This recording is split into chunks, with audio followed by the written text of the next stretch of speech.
সবাইকে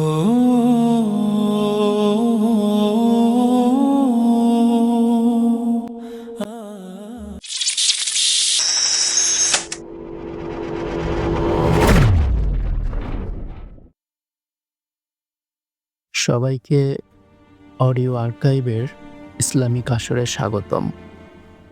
আজকে আমরা শুনব হযরত মুহাম্মদ সাল্লাল্লাহু আলাইহি ওয়াসাল্লামের মৃত্যুর ঠিক পূর্বে ঘটে যাওয়া এক অভূতপূর্ব ঘটনা সম্পর্কে।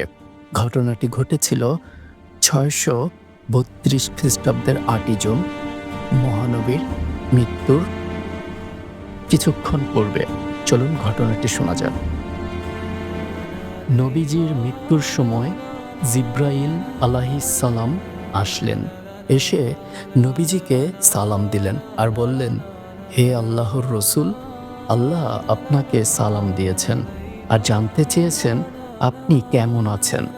আল্লাহ সবই জানেন, তারপরও আপনি কেমন আছেন সেটা আপনার মুখ থেকেই জানতে চেয়েছেন। নবীজি বললেন, আমি বড়ই কষ্টের ভেতর আছি, অসুস্থ অবস্থায় আছি।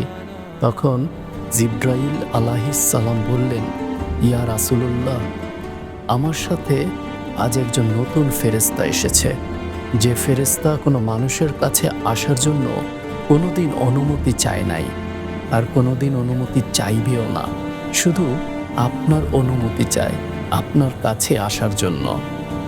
আর সে ফেরেশতার নাম মালাকুল মউত।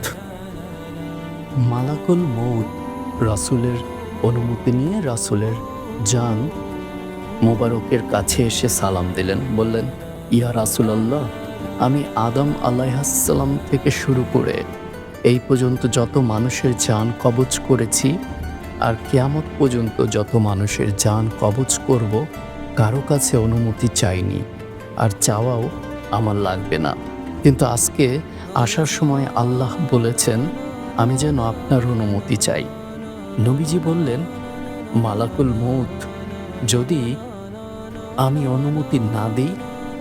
মালাকুল মউত তখন বলল, ইয়া রাসূলুল্লাহ, আল্লাহ বলেছেন যদি অনুমতি না পাও ফিরে এসো।